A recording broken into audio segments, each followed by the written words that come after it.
Hello বন্ধুরা, তোমরা সবাই কেমন আছো? আজকের ভালো আছো। একটা নতুন ব্লগে তোমাদেরকে স্বাগত জানাই। আমাদের প্রায় কাজ শেষ করতে 12টা বেজে গিয়েছে এবং রেস্টুরেন্টের প্রায় সমস্ত কাজ করে আমরা এখন যাব একটু ঠাকুর দেখতে, গণেশ পুজো।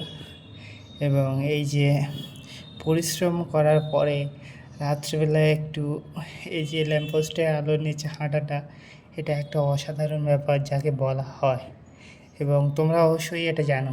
তারপরে আমরা চলে এসেছি আমাদের এর আগের ব্লগে তোমাদের এই গণেশ ঠাকুরটা দেখিয়েছি, এবং এখানে একটা ফাংশান হচ্ছিল এবং একটা শিল্পী, বড় মাপের শিল্পী উঠেছিল এবং লেডিস, যেহেতু খুবই ভালো গান করছিল এবং সেটা অনুষ্ঠান দেখার মতো একটা দৃশ্য ছিল। সেই ভিডিওটা তোমাদের সামনে তুলে দিলাম। আশা করি তোমাদের ভালো লাগবে এবং আমার ব্লগটা তোমাদের কেমন লাগে কমেন্টে বলবেন। এবং যেহেতু আমি এখন রেস্টুরেন্টের কাজে আছি, সামনে দুর্গাপুজো, তার জন্য আমাকে ভালোভাবে কাজটাকে প্র্যাকটিস করে নিতে হবে, যাতে রেস্টুরেন্টের কোনো কাস্টমার এলে তাকে তাড়াতাড়ি ছাড়া যায়।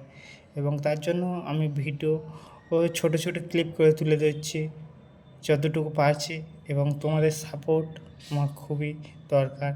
এবং তোমরা আমাকে সাপোর্ট করো এবং ভালোবাসা দিও, যাতে আমি আরও বড় ধরনের একটা ব্লগার হতে পারি। এবং এইটুকুই তোমাদের থেকে আমি আশা করি, আর এবং তোমাদের আশীর্বাদ আমার যেন সবসময় সাথে থাকে। এবং এই যে প্রোগ্রামটা হচ্ছে, প্রোগ্রামটার হালকা একটু ক্লিপ তোমাদেরকে তুলে ধরবো, আশা করি ভালো লাগবে। এবং ব্লগটা কে কে থেকে দেখছো সেটা কমেন্টে জানাতে ভুলবেন না, এবং তোমাদের মতামতে আমার একান্ত কাম্য। এবং আশা করি ভিডিওটা ভালো লাগবে, এবং একটুখানি ক্লিপ তোমাদেরকে তুলে দিলাম।